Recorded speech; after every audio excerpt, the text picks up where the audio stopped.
In this video tutorial, we're going to discuss how the costings or bill of materials functionality as well as the assembly functionality works in JobPro. So let's first of all go into products. And what we'll do in here is we'll set up a few products with a few components. And we'll assign then those components to a finished product.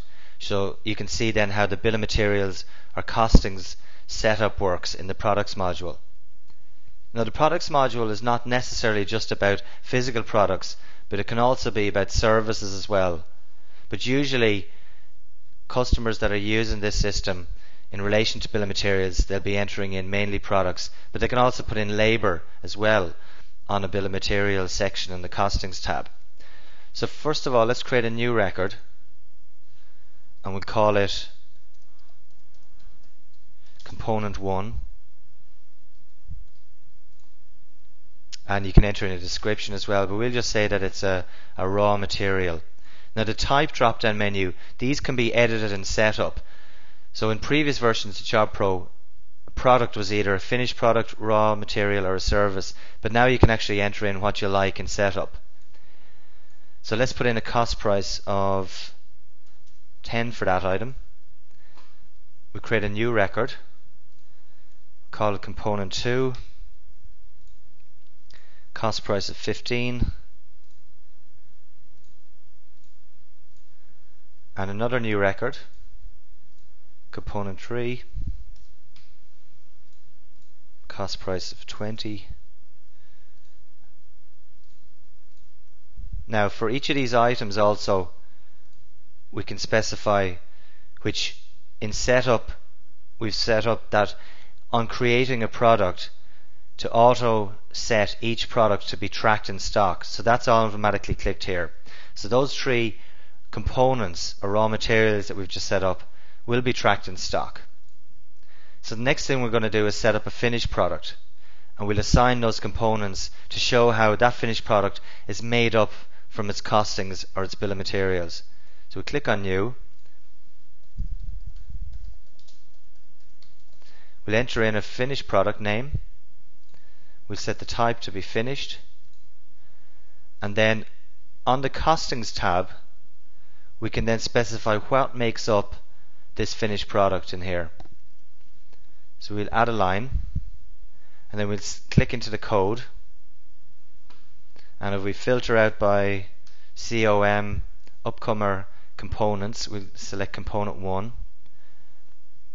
We can also specify for that component what's the current supplier or the default supplier for any of these items. So nothing's shown up in there because we didn't actually do that. But if we put in a quantity of, say that we, for every one of this finished product, we require 2 of component 1,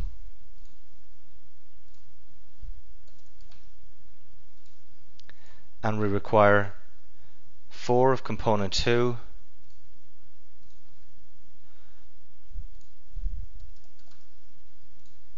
and we require 1 of component 3. We've also got an omit checkbox in here. Now so we can add in, for example, labour time in relating to the assembly of this finished product. But we want to, or may want to, omit that on a job assembly sheet. So in other words, the job assembly sheet then will only print out relevant components or materials that need to be put together to make up that finished product. So let's create a new record in here, and we'll call it labour time, for example, or assembly time, or anything you like, and we'll say that the cost is, for that we'll just put in 50, and we'll make that a service. And if we go back to the finished product and we'll add that item in,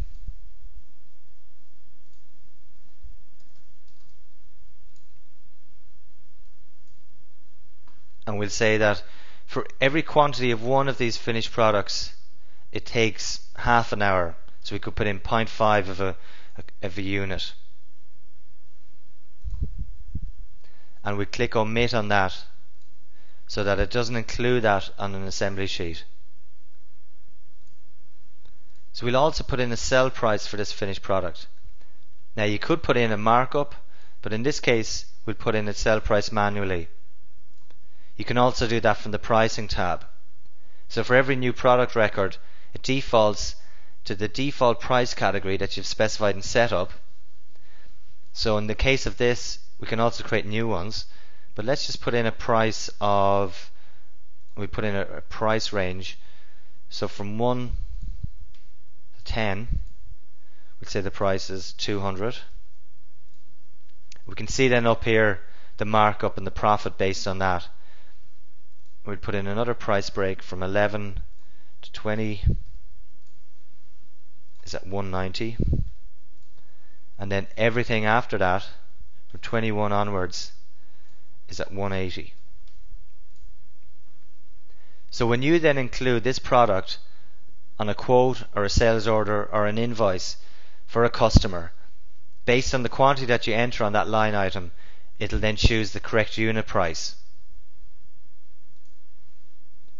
Now if we go back to the costings tab, the costings tab is used not only for finished products that shows you what makes up this finished product and its cost, sell price, profit, markup and margin, but also if we're viewing something that's a raw material or a component, in other words, it's used to make up a finished product or a sub-assembly, it also then will display in this portal down the bottom. So let's go back to, here we are in component tree, and we can see that component tree is used on the following finished products, which just happen to be one at the moment. So that covers setting up raw materials and finished products, including their bill of materials or the costings for the finished products. The next thing I'm going to show you is, well, where does this have an effect throughout the system?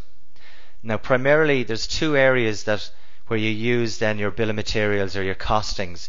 One of them is on quotations, where you can build products at the line item level, so you can specify what costings make up a line item on a quote, and also you can create job assemblies, and on a job assembly you can specify what finished products you're going to be assembling, and then you can print off job assembly sheets. So let's take a look at quotations first.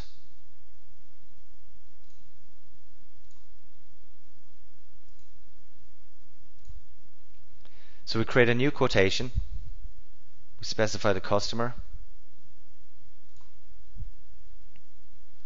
and then we'll add a line item. Now on a line item we can do a couple of things. We could simply add in a finished product,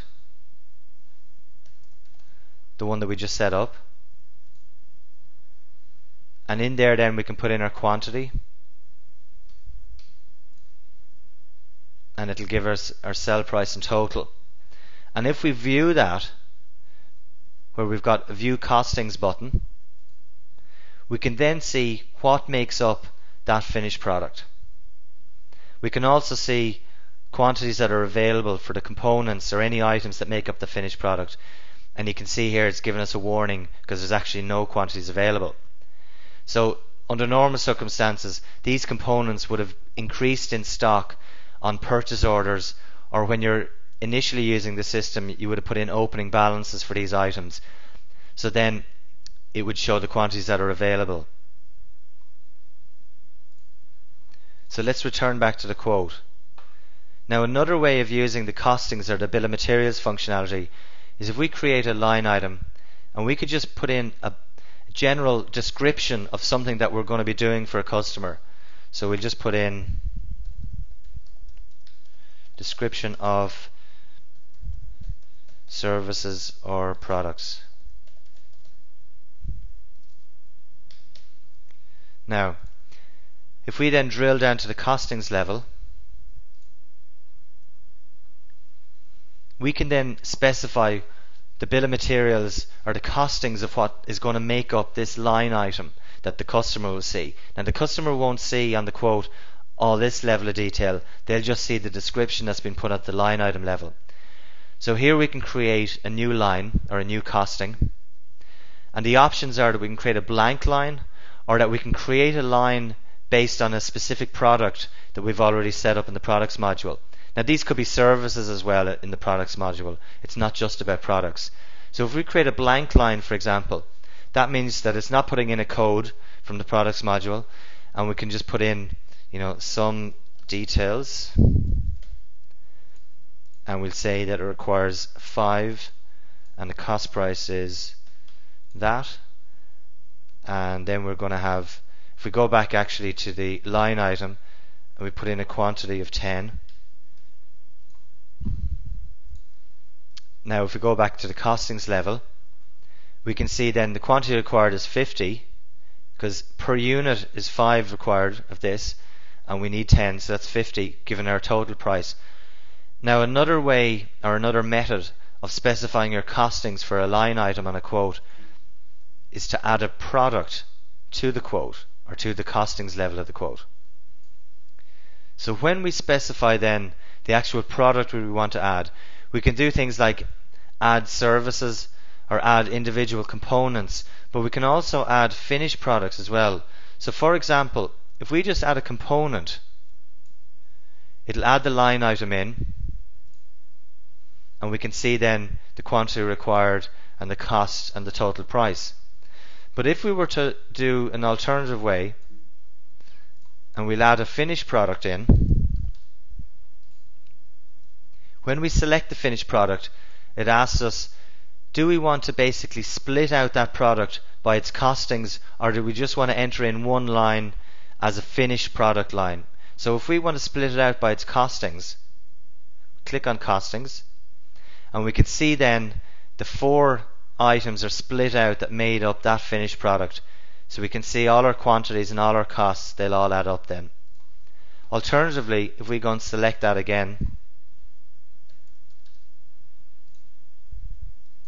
and this time we'll select finished, it only adds in the individual line, the finished line, and not the raw materials or the components that make up that finished product.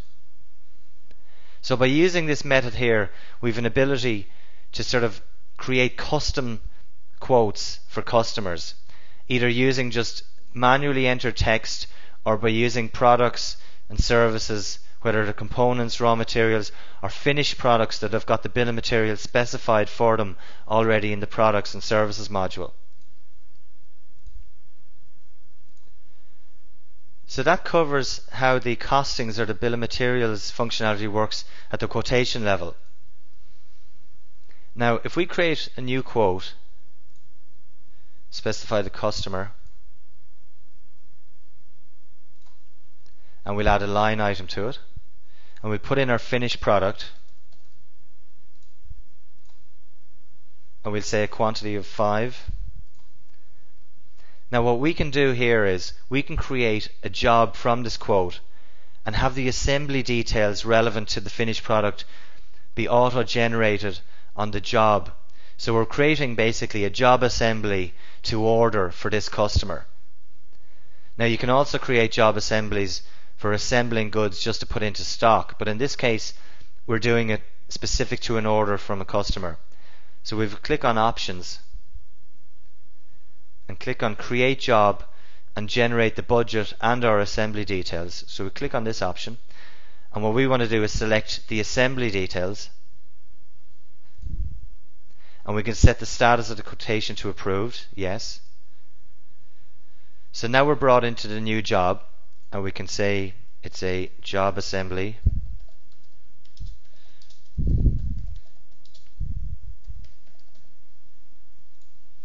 and then we want to set on the assembly tab, we can see that the finished product has already been added to this job specific to this customer's order. Now in here we can do various things. We could have multiple finished products in here being assembled. In this case we just have the one. We can see we've got a problem with low stock. So we could go back into stock. We might have to create purchase orders in relation to the components, or we might be just setting up the system and we need to put in our opening balances for the various components and finished products in stock.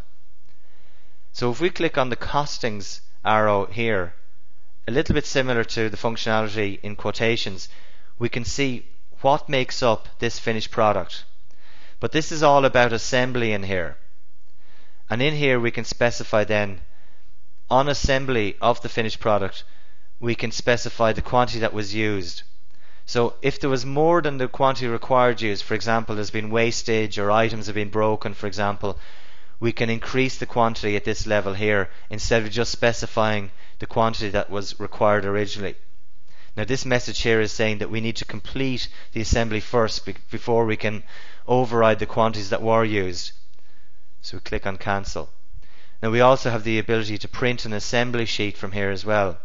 Now you'll notice that the items that appear on this list don't include the item that we put in on the finished product for labour, for the assembly of this finished product, because it's not relevant. This is all about stock and what is used and is required to make up this finished product. So here we can print assembly sheet, and we can see then the name of the job, the customer, the name of the product that we need to assemble, and the components or the items that make up the finished product.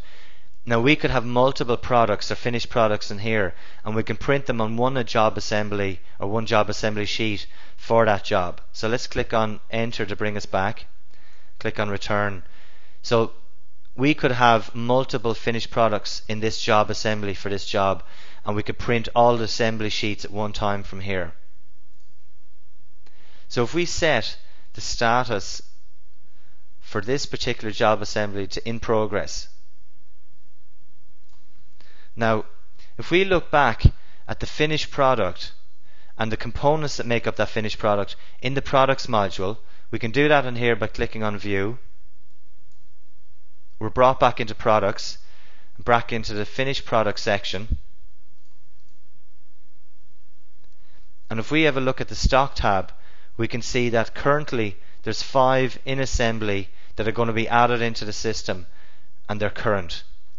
And if we have a look at some of the components that make up this finished product, we can see that there's 5 in assembly to be used up to make up finished products.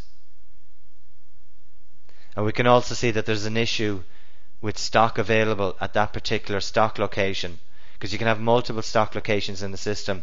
In relation to this job, we're going to be assembling at the main stock location. So let's go back into the job screen.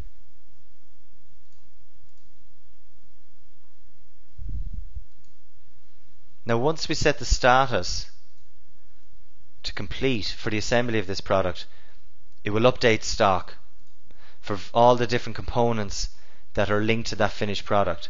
So now the finished product will have been increased into stock by 5, and the components themselves will have been reduced from stock. And if, for example, we've used more components than normal for this finished product, we can click in and we can change in the quantity used at this level. So let's say there was 2 broken components for number 2. We can say that the originally quantity required is 20, but we use 22. And that will have updated stock, reducing this by another 2. So let's return back to the job, and then we'll take a look at that product record for the finished product. We can see now that we've a total quantity of 5 in stock, and 5 were added through assembly.